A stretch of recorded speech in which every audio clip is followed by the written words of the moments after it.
Assalamualaikum warahmatullahi wabarakatuh. Salam sejahtera untuk kita semua. Perkenalkan, nama saya Salwa Ali, mahasiswa pada program studi FKIP.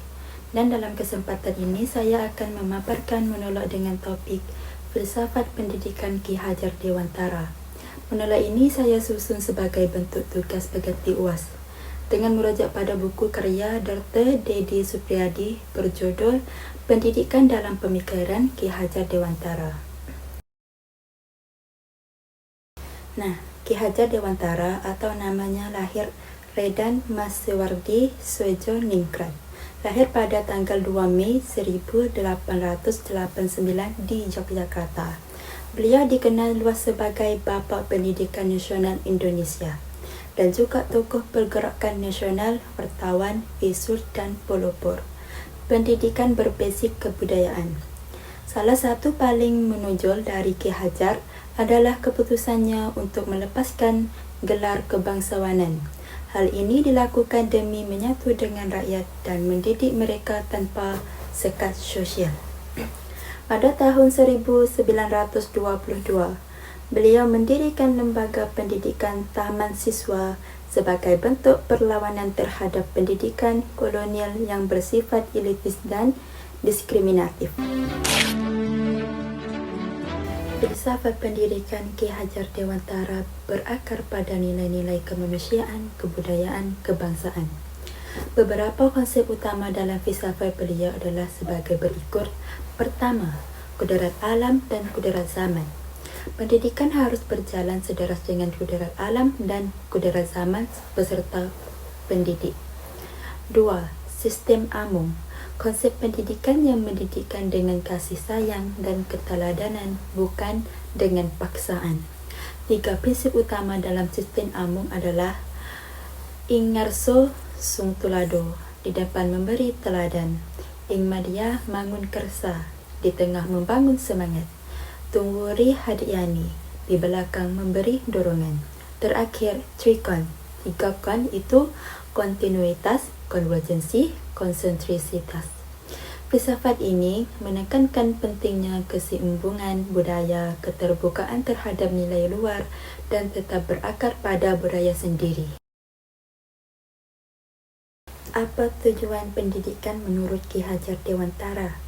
Bagi Ki Hajar, pendidikan bertujuan untuk menuntun segala kekuatan kudarat anak agar mereka dapat mencapai keselamatan dan kebahagiaan yang setinggi-tingginya sebagai manusia maupun anggota masyarakat. Dengan kata lain, pendidikan bukan untuk mengisi anak dengan ilmu, melainkan untuk membimbing agar potensi mereka berkembang. Prinsip utama adalah anak bukan kertas kosong, mereka punya kudarat. Pendidikan harus menuntun, bukan membentuk secara paksa.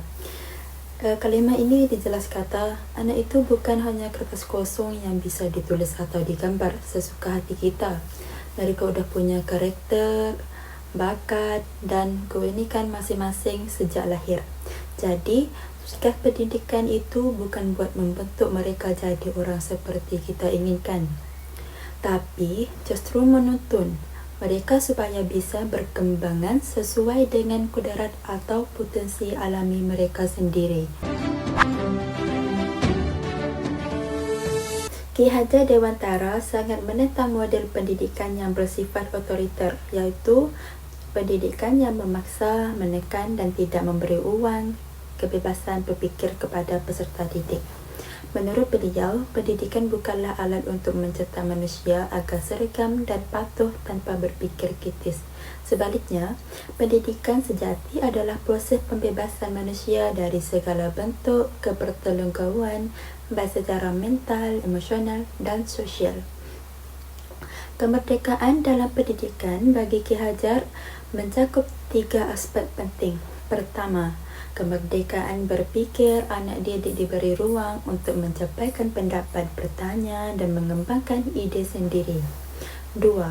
Kemerdekaan merasa peserta didik dihargai emosinya, tidak dihukum secara kasar atau dipermalukan kerana kesalahan. 3. Kemerdekaan bertindak, anak-anak diberi kepercayaan untuk mengambil keputusan kecil sesuai usianya, belajar dari pilihan yang mereka buat. Seterusnya, Ki Hajar percaya bahawa setiap anak memiliki potensi yang unik. Maka, tugas pendidikan bukanlah menekan anak agar sesuai standar, melainkan membimbing mereka agar potensi alaminya berkembang secara utuh. Beliau mengatakan bahawa pendidikan harus menghindari kekerasan, baik secara fisik maupun verbal. Nah, kekerasan dalam pendidikan justru akan menumbuhkan rasa takut, trauma, bahkan kebencian terhadap proses belajar. Setelah kita memahami bagaimana pendidikan menurut Ki Hajar Dewantara seharusnya membebaskan peserta didik, bukan menekan atau membentuk secara paksa, maka ada satu muncul pertanyaan adalah, siapa yang memiliki peran paling besar dalam mewujudkan pendidikan yang memerdekakan itu? Jawabnya tentu adalah guru. Guru memiliki posisi yang sangat strategi, bukan hanya sebagai pengajar, tapi juga sebagai penggerak, pendamping, dan inspirator. Oleh kerana itu, mari kita bahas lebih lanjut tentang peran guru dan dalam pendampingan yang memerdekakan sesuai dengan pemikiran Ki Hajar Dewantara. Peran guru dalam pendidikan yang memerdekakan. Dalam konsep ini, guru bukan lagi penguasaan kelas atau satu-satunya sumber ilmu, tapi menjadi pendamping belajar yang membantu anak menemukan jati diri. Fasilitator yang menyediakan lingkungan belajar yang aman dan menyenangkan. Teladan moral yang menunjukkan nilai-nilai baik lewat sikap dan tindakan. Relevansi filsafat Ki Hajar di era moden. Walau pemikiran beliau sudah berusia hampir 1 abad, banyak sekali gagasan Ki Hajar yang masih sangat relevan pada hari ini. Contohnya, kurikulum kemerdekaan, selaras dengan konsep pendidikan yang memerdekakan. Profil belajar Pancasila, mirip dengan tujuan pendidikan Ki Hajar membentuk manusia seutuhnya. Pendekatan berbasis budaya lokal, memperkuat jati diri dan karakter bangsa. Di tengah globalisasi dan arus teknologi, filsafat pendidikan Ki Hajar menjadi kompas moral untuk menjaga arah pendidikan bangsa. Setelah membahas berbagai pemikiran dan fisik pendidikan Ki Hajar Dewantara, saya jadi rasa merenung sebagai calon pendidikan. Saya pun bertanya pada diri sendiri, apa makna semua ini bagi saya pribadi? Sudah sejauh mana saya siap menjalani peran sebagai pendidikan yang memerdekakan? Maka di bagian akhir ini, izinkan saya menyampaikan sedikit refleksi pribadi saya. Sebagai calon pendidik, saya merasa bahawa pemikiran Ki Hajar Dewantara adalah warisan intelektual yang harus terus dipelajari, dihayati dan diterapkan.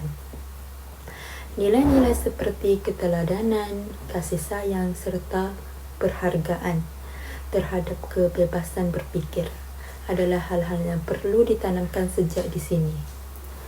Saya pribadi belajar bahawa menjadi pendidikan bukan hanya soal mentransfer ilmu, tapi juga membentuk karakter, memberikan inspirasi dan menjadi pemandu dalam kehidupan anak-anak didik. Sebagai calon pendidik, saya merasa bahawa pemikiran Ki Hajar Dewantara adalah warisan intelektual. Nah, setelah kita mendengar semua pemikiran Ki Hajar Dewantara dan bagaimana pendidikan Ki Hajar, seharusnya kita membebaskan sekarang pertanyaan adalah, sudahkah kita menjadi pendidikan yang memerdekakan? Sudahkah kita benar-benar memahami murid bukan sebagai objek, tapi sebagai manusia yang punya hak untuk tumbuh sesuai kodratnya? Mari kita renung dan tanyakan pada diri kita masing-masing, apakah cara kita mengajar saat ini sudah mencerminkan nilai-nilai yang beliau perjuangkan? Dan jika belum, apa langkah kecil yang bisa kita mulai hari ini? Nah, sebagai penutup, saya ingin menegaskan kembali bahawa pendidikan menurut Ki Hajar Dewantara adalah jalan untuk membentuk manusia merdeka. Bahawa filsafat beliau sangat relevan di tengah tantangan pendidikan moden, dan bahawa tugas kita sebagai pendidikan adalah menerus semangat dan nilai-nilai beliau, bukan hanya di ruang kelas tetapi dalam setiap interaksi kita dengan anak didik. Nah, akhirnya saya ucapkan terima kasih atas perhatian dan waktunya. Semoga video ini dapat memberi kontribusi bagi pemahaman kita bersama tentang makna pendidikan yang sejati. Tapi sebagai penutup, satu lagi saya ingin menegaskan kembali lagi bahawa pendidikan menurut Ki Hajar Dewantara adalah wabillahi taufiq wal hidayah. Wassalamualaikum warahmatullahi wabarakatuh.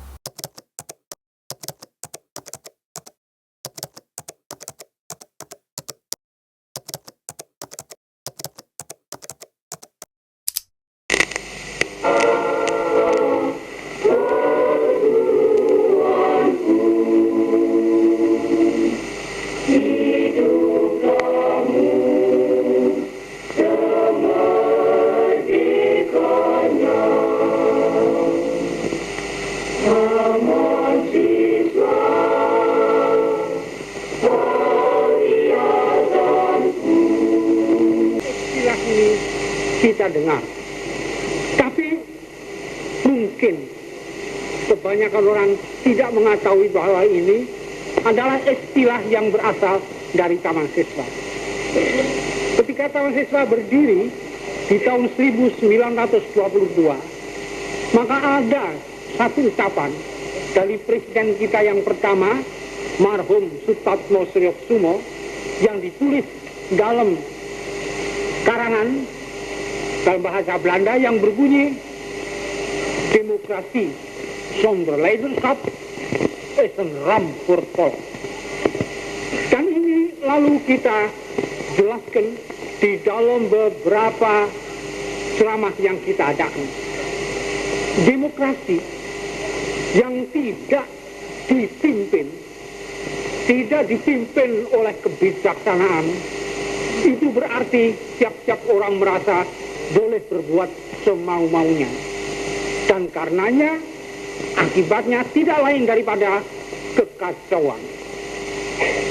Kita mengadakan istilah itu oleh karena di Eropa ada tradisi yang menetapkan bahwa di dalam rapat-rapat, di dalam pemilihan umum, maka separuh dari jumlah suara tambah satu, itulah yang dimenangkan.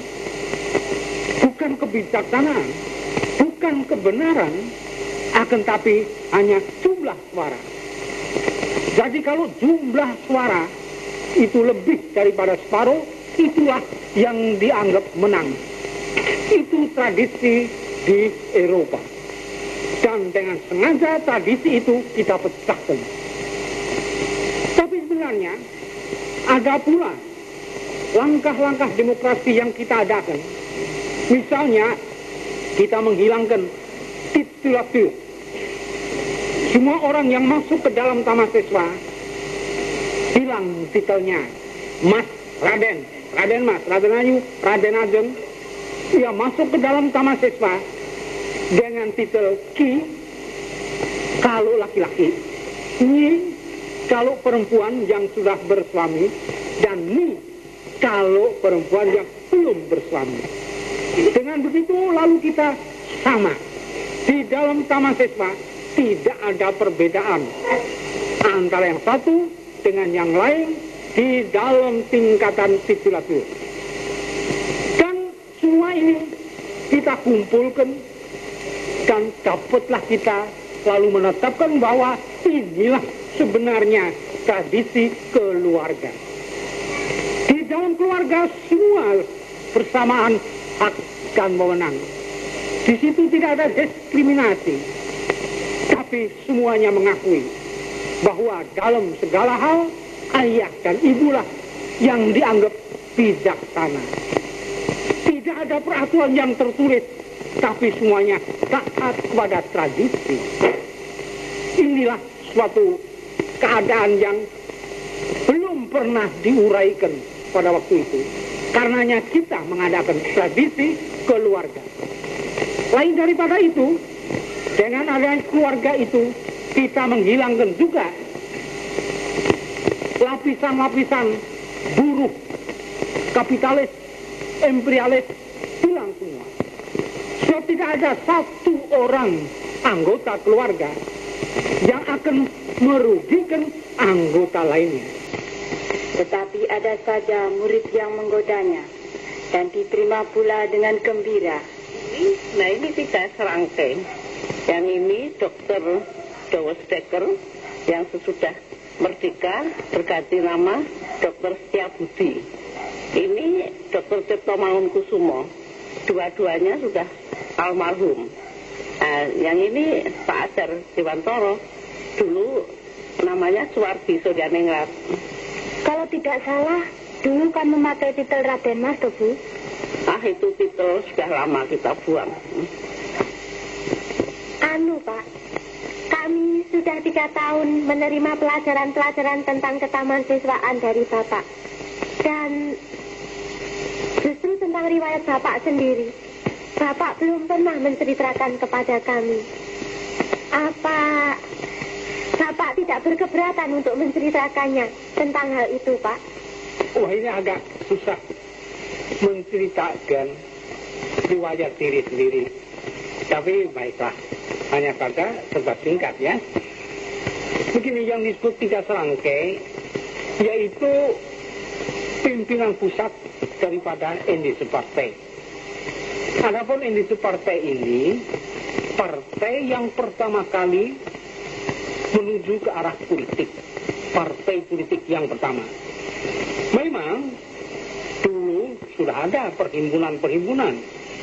Budi Utomo berdiri tahun 8, lalu perhimpunan-perhimpunan lain seperti di Sumatera, di Jawa, di Sulawesi, di seluruh Indonesia, malah ada suatu perhimpunan rakyat yang umum, yaitu Serikat Islam.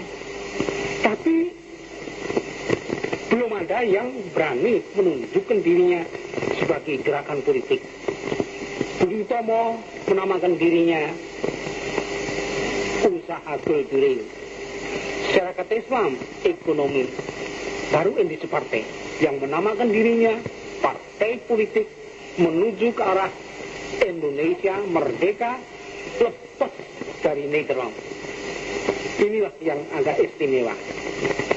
Tapi yang untuk pertama kali terjadi ialah pembuangan 3 serangkai itu mengenai rencana Belanda untuk merayakan kemerdekaan Nederland 100 tahun di dalam bulan November tahun 1913.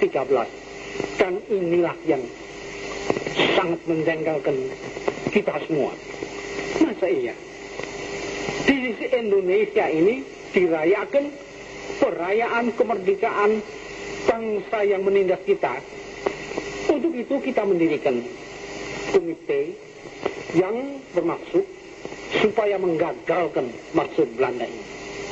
Jangan sampai ini terjadi. Sebab ini suatu penghinaan terhadap bangsa kita, terhadap kehormatan nasional kita. Selain daripada itu, ada juga yang menjengkelkan kita semua. Pada waktu itu, rakyat disuruh ikut membayar biayanya.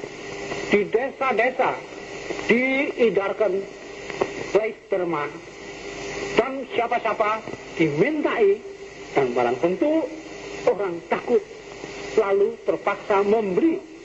Sebab yang mengedarkan itu orang-orang dari pemerintah. Karenanya lalu kita berusaha supaya ini gagal. Selain itu, komite Bumi Putra yang kita dirikan ada maksud lain juga, ialah untuk menuntut adanya parlemen. Dan ini berarti Indonesia merdeka. Komite Bumi Putra mulai aksinya dengan mengedarkan